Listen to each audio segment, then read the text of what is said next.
Functions lover, welcome back to my channel F explanation. तो चलिए कहानी शुरू करते हैं। अभी ना हम लोग वांगीबो की इंडस्ट्री में हैं।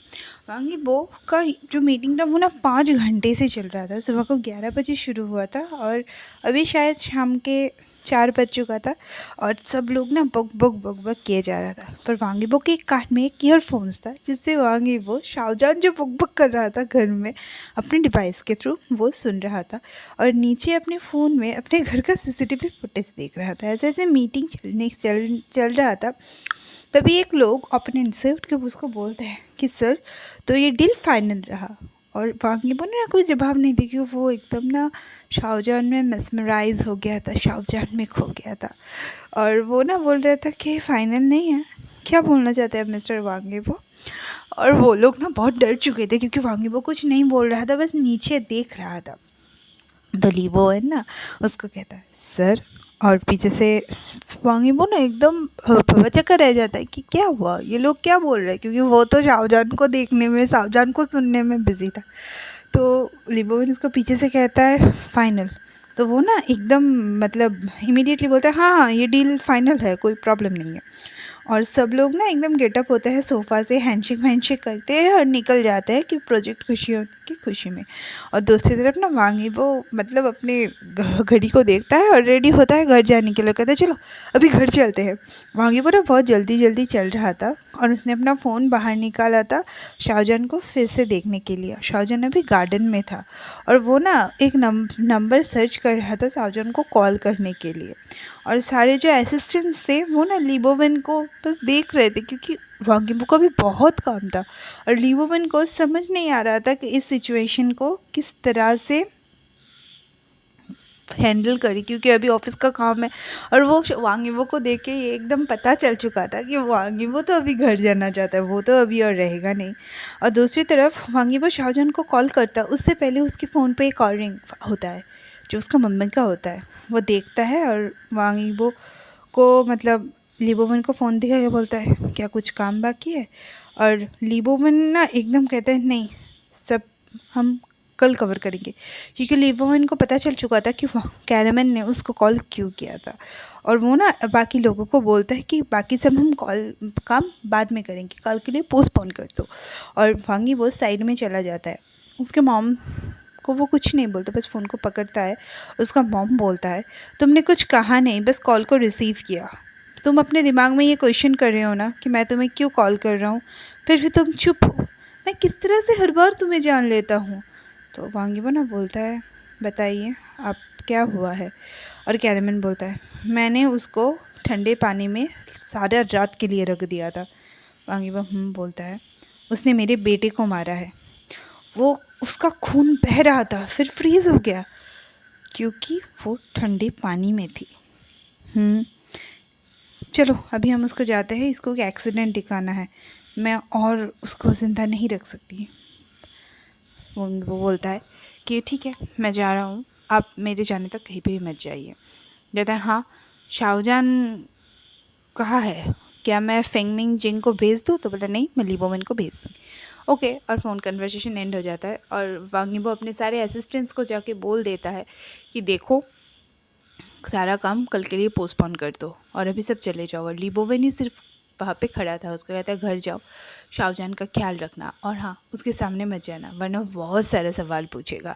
लिबोवन बस सर हिलाता है और वो लोग लिबोवन उसको चाबी देते हैं और चले जाते हैं। लिबोवन ने उसे नहीं पूछा कि वो लोग कहाँ जा रहे हैं क्योंकि उसे पता था कि वो लोग कहाँ पे जा रहे हैं। और वो ना जब जा रहा था तब ना वो शाहजहान का मैसेज करता है मेरा आज थोड़ा सा लेट हो जाएगा। तो शाहजहान कहता है हाँ ठीक है मैं तुम्हारा वेट करूँगा।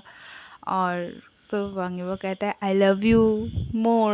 और शाहजहान कहता है लव यू मोर। तो वांगीबो ना थोड़ा सा ना तुम घूट के कहता है I love you, I said I love you. तो शाहजहान कहता है लव यू मोर। तो वांगीबो ना एकदम गुस्से में, उसका गुस्सा चढ़ रहा था। कहता है कौन कौन मुझसे प्यार करता है। तो कहता है I do, I love you. उसके बाद ना ये देख के ना उन्हें प्यारा सा हंसी हंसता है और कहता है सी यू एट होम लव। तब शाहजहान बोलता है ओके। वहाँ शाहजहान ना थोड़ा सा कंफ्यूज्ड हो गया था आई लव यू के देख के। उसे पता भी नहीं था कि वांगीबो उससे आर्ग्यू क्यों कर रहा था। वांगीबो उससे आई लव यू सुनना चाहता था। वांगीबो ये सुनना चाहता था कि शाहजहान उससे प्यार करता है। तो ये, और वो ना थोड़ा कंफ्यूज्ड भी था, ये वांगीबो को भी पता है। और वो ना अपने माइंड में प्यारे प्यारे थॉट्स लेके कार को ड्राइव करना शुरू कर देता है। वो 4:15 को अपने ऑफिस से निकल चुका था, पर उसको अपने मम्मा को लेके कैरमन लेके फार्म हाउस जाते जाते 6 बज चुके थे। कैरमन ली ना अभी भी बस फ़ोन की तरफ देख रहा था और वो लोग बस कार को ड्राइव कर रहे थे। वांगीबो ने कार को स्टॉप किया और अपने मम्मा का बैग का डोर खोला, और वो ना एकदम थोड़ा सा खोया खोया था। तो उसका मम्मा कहता है सब ठीक है, इट्स ओके।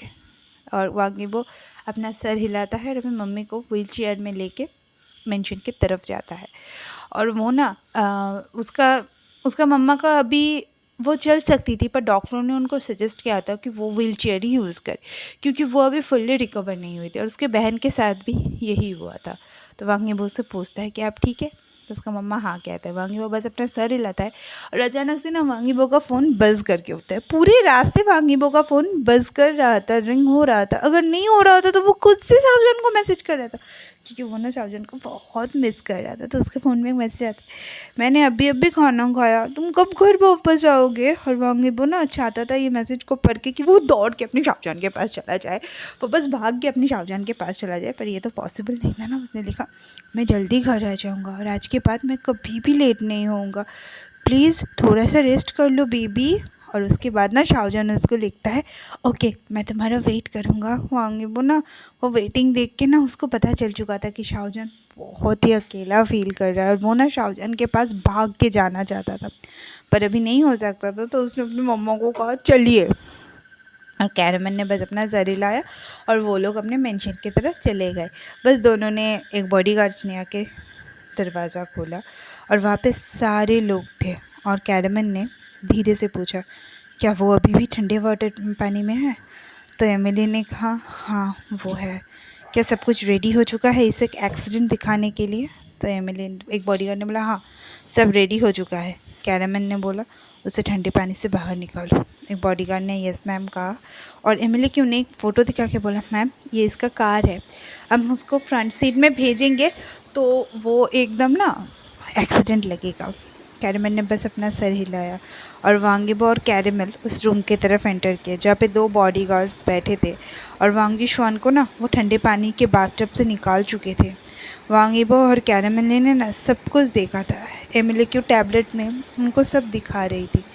बॉडीगार्ड्स ने वांगी शुआन को फ्लोर पे बिठाया और बोला, सब कुछ हो चुका है मैडम। वांगीबो, कैरमल ली और एमिली उस रूम के अंदर आए, और वो रूम ना पूरा खून से लथपथ था।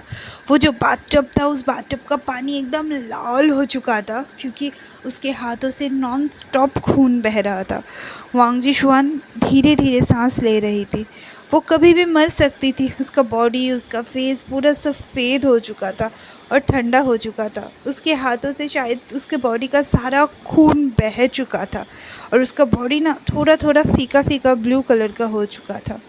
उसने बस आँखें ना बहुत मुश्किल से ओपन कर लिया था, फुल्ली ओपन भी नहीं कर पा रही थी, और उसके सारे फेस में उसका बाल आके गिर रहा था, इसीलिए ज़्यादा कुछ ना दिख नहीं रहा था। कैरमन ने ना एकदम सामने आके बोले, तुम सॉरी बोलोगे जो तुमने किया? तुम एक परफेक्ट लाइफ जी सकते थे, एक परफेक्ट प्रिंसेस लाइफ, पर ये रास्ता तुमने चुना। मे बी आज तुम हमारी फैमिली का एक हिस्सा होती, दो तुम एडॉप्टेड हो, फिर भी तुम अपने आप को अच्छा बना सकती थी। अगर तुम्हें साइकियाट्रिस्ट की हेल्प चाहिए था तो मांग लेती।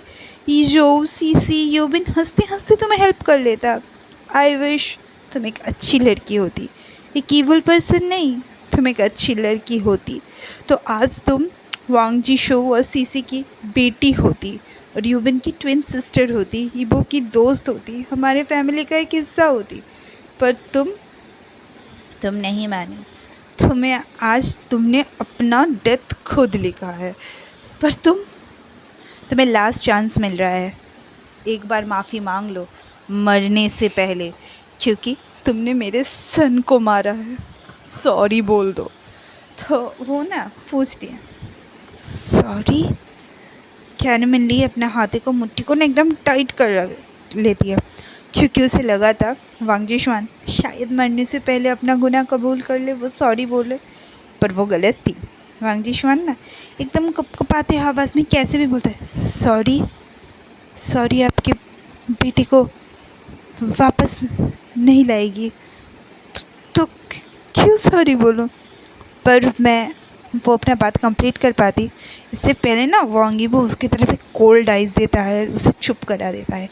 पूरे टाइम ना वांग यीबो का गुस्सा बस चढ़ रहा था और वो ना इतना बुरी तरह जिशुआन को देख रही थी, शायद आंखों से ही ना उसको मार दे। वो बहुत कंट्रोल कर रही थी अपने गुस्से को। वो ना एकदम कोल्डली अपने मामा को बोलते हैं, इधर आइए। और कैरामन भी अपने बेटे का बात मानती है, वो भी अपने बेटे के पास जाके शुरू हो जाती है। वांग यीबो बस अपना गन निकालती है और एक गोली मार के कहती है, मेरे भाई को सेकंड फ्लोर से पुश करने के लिए, उसको मारने के लिए। और वो एक एक बात बोल रहा था और एक एक गोली कर रहा था। तीसरी बार बोलता है, मेरे भाई के शब्दों को गलत ठहराने के लिए। उसके बाद बोलता है, मेरे लाइफ को मिस बनाने के लिए। 5 बार में बोलता है, शाओजान की लाइफ को मिस बनाने के लिए। 6 टाइम्स पे बोलता है, फॉर शाओजान का एक्सीडेंट 2 बार करवाने के लिए। 7वें पे बोलता है, मेरे मम्मा को इसको मारने की कोशिश करने के लिए। 8वें बार बोलता है, मेरे पापा को, मेरे भाई को, मेरे बहन को, सबको अपना बचपन, अपना लड़का और अपना भाई छीनने के लिए।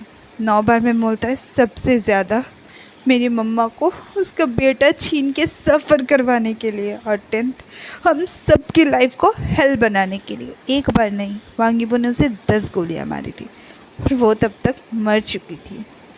और वो ना बॉडीगार्ड्स को बोलते हैं, क्लीन करो, घर को जला दो, सब कुछ एक एक्सीडेंट दिखना चाहिए। और वांग यीबो ना एकदम चुपचाप कोल्ड ऑरा सबको एकदम ठंडा दे रहा था।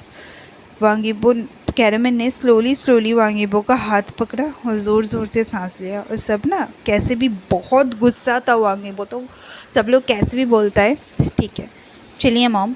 कैरामन ली सबको चुपचाप देख रही थी। उसने बस अपना सर हिलाया और चलना शुरू कर दिया।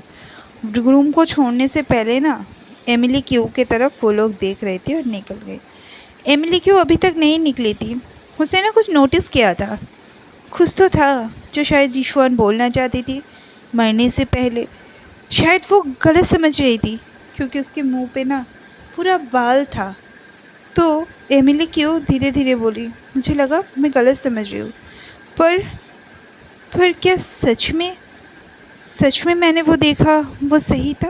और सारे बॉडीगार्ड्स अपनी काम कर रहे थे। समहाउ मैं फ्री हो गई हूँ। फाइनली किसी ने मुझे फ्री कर दिया। मैं बहुत सफ़र कर रही थी, मैं फ्री हो गई। पूरे सुनसान वो घर में वो आवाज़ गूंज रही थी, पर वो आवाज़ किसी को सुनाई नहीं दे रहा था। सब अपना काम कर रहे थे। वांग यीबो कैरामन ली बाहर आ चुके थे और यीबो ने कैरामन ली को बिठाने के लिए सीट खोला था। तो कैरामन ली यीबो का हाथ पकड़ दिए और उसको अपने सामने बिठाती है और उसको ना पकड़ के बहुत रोती है। शायद आज उसके लड़के को जस्टिस मिला था, इसीलिए वो इतनी रो रही थी। और वांग यीबो भी उसके सर पे ना धीरे धीरे हाथ फिरा रहती है। और वो ना 10 मिनट रोने के बाद बोलता है, क्या तुम शाओजान को इसके बारे में बोलोगे?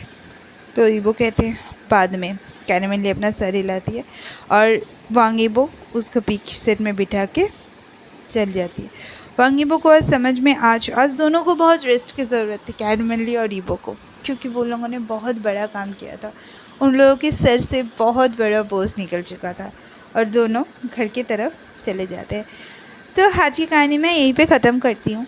आज की कहानी सुन के शायद कैरामन ली और यीबो को आप लोगों को बहुत ईविल लगा होगा, क्योंकि उसने पहले तो जिशुआन का हाथ काट दिया, फिर उसे सारी रात के लिए ठंडे पानी में रख दिया। पर एक बार उन लोगों का तरफ भी देख लो, उन लोगों ने अपना भाई, किसी ने अपना लड़का को खोया है ना, तो इतना ईविलनेस तो जायज़ है। पर हाँ, ऑथर है, ऑथर ने सब कुछ को बहुत अच्छे से एक्सप्लेन किया है।